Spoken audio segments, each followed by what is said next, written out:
Well, let's get back to Sarah Palin, and you can call it sexist or not, but it's a conversation that's going on in this country. Can Sarah Palin do it all? Mother of 5. So can she give her family what they need and the country an effective vice president, especially when the Alaska governor has a pregnant teenage daughter and a baby with Down syndrome?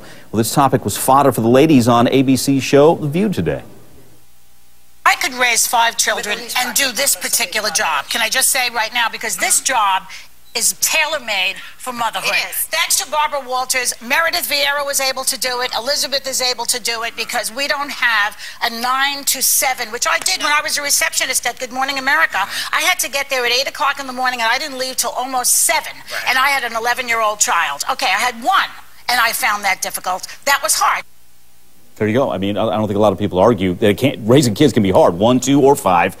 So we're taking your calls on this at 1-877-TEL-HLN. Joining us to talk about it, Charmaine Yost, a former senior advisor for Mike Huckabee's presidential campaign. She's also president of the pro-life group Americans United for Life Action. Also with us, Maria Echevesta, an Obama supporter and former advisor to President Bill Clinton, plus someone who knows Sarah Palin personally and has covered them for more than a decade, Jason Moore, managing editor and anchor of Prime News affiliate KTUU. So I think we've got this one covered, and we're, again, also taking your calls on this. All right, Charmaine, you know the conversation's going on because for many in the conservative base, a lot of women have chosen to put their career on hold and stay home. They like Sarah Palin, but say to themselves, gosh, if I had a Down syndrome baby and a pregnant teen daughter, I might stay home. Are you hearing that conversation going on at all? What are your thoughts on that? It's definitely all over the place right now, Mike. And, you know, this is very personal for me because I do have 5 kids myself. So, you know, I've lived through exactly these same decisions that Governor Palin is wrestling with right now. And the thing of it is it really strikes me is if she was not alive, she'd be a feminist right now. She would be being celebrated and put on all of the covers of the feminist magazine. She's really being subjected to this kind of unusual technique that a man or a feminist mother would not be simply because of her political views. And I find that really offensive. Okay, so you're saying the pro-life position is where some ladies or some are just going away from her and choosing to attack instead of cheering her. Maria, I want to read a quick quote from Sarah Palin, and then we'll get you. This is about, well, how she pulls it off, because that's another question. Geez, how do you do it? 5 kids, and you're the governor now. She's already doing it. Here's what she says, and she's talking about her husband, Todd Palin, and she says, there's no way I could have done this job without his tremendous contributions to the home life. He's able to keep it organized like a well-oiled machine. I'd read that Todd Palin had taken 7 months off. So with that said, if Todd Palin's involved, and we've got a husband that's pitching in, what's wrong with that? Why aren't you cheering her? No, in fact, I am cheering the fact that here we have what feminism has been all about over these years, has been to give women the chance to be able to make the decision that made the most sense for her and her family. And this is what Sarah Palin has done. The unfortunate thing is that not enough women have the support that Sarah Palin has. She's got a husband, she's got an extended family, she's got the resources to be able to manage her household, her home life. And I wish that Sarah Palin would be a leader on these issues of child care and providing supports to families, to working mothers, and she never has. All right, I want to get... well, that was a very nice pivot. That was a very nice pivot. But I think one of the things that we really need to highlight here is I think you're to be congratulated, Mike, for bringing Todd Palin into this picture, because what I'm seeing is a consistent airbrushing of him out of the discussion. It's almost as if Governor Palin is being treated like a single mom. The fact, she has made it very clear that she and her husband are a partnership and that this is a family mission, what she does. And they have been working together to make their family life work. Yeah, there's no way this goes without Todd Palin jumping in. And it is a great message to men out there. Help out, pitch in for your wife, help unlock her potential, and watch her go. I think that cannot be understated, and you're seeing it play out. Let's get in a couple of phone calls here on this. Sherry in Illinois. Sherry, you have, let's see, 5 kids yourself? What's your story? My story is that I am a paramedic. I get called in. I've got a regular set shift, and I get called in at all hours of the night to cover the county. I have 5 children. How do you make it work?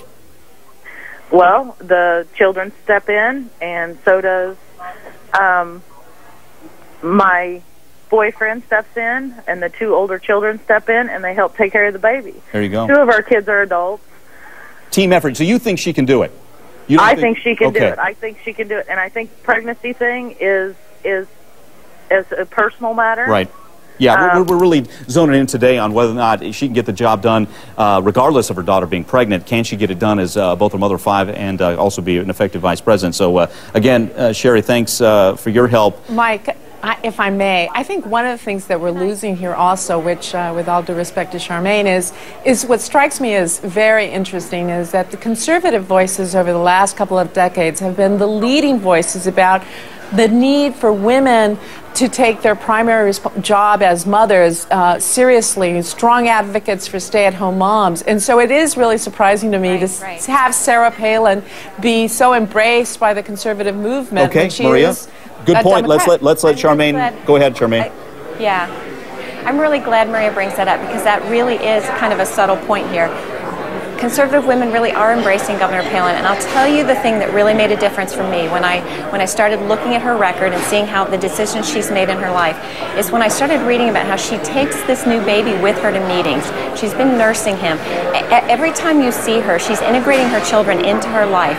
I mean, I think this is an exciting possibility for America, the idea that you would have a vice president who has a 5-year-old with her on certain trips and things. I mean, I think it's a new paradigm. I think she has an opportunity to show real leadership. Okay, ladies, hang on a second. I want to get Jason Moore in on this. Jason, how do they do it? How do the Palins get it done? How's she an effective mother of 5 and effective governor at the same time? Well, you know, it seems like a pretty close family they have. They also have a large extended family up in Alaska. Of course, Todd has kind of given up his job up on the oil fields. And, you know, I think just like every family in America, everyone has their conflicts and their struggles, and, you know, you just figure it out. Here's the difference. The job of vice president is not one where you can easily take your 5-month-old child. Part of your job is to go travel to places that sometimes are unstable. I mean, there are real questions, I think, about how she's going to manage if she were to become vice president. But I think it opens up the discussion. Jason? That goes against everything that we've been saying about working women for decades now. Jason, can she pull it off? Not a conservative, you wouldn't make that argument. Jason, go ahead. She's pulled it off fine as governor thus far. You know, she hasn't really, although everyone's portraying her as this conservative, and there's no question she is, that hasn't come into play in her public life, in her gubernatorial office. But in that office, she has taken on the oil industry, taken on people in her own party, and her family hasn't inhibited that at all. So I think you know, I mean, I can see people grasping at this family thing now, but I can tell you on her job up in Alaska, it really hasn't had much of an influence. Yeah, she's brought her baby to press conferences and whatever, and I think nobody's paid much attention. All right. Well, Jason, thank you so much. Well, ladies, we got to run. Maria Echevesta, and also Charmaine Yost, thank you so much, and also you as well, Jason Moore.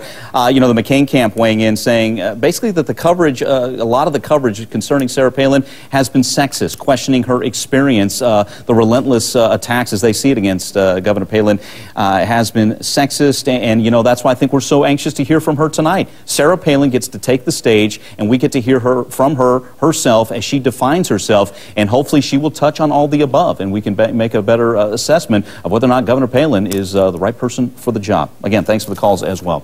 All right, man, hey.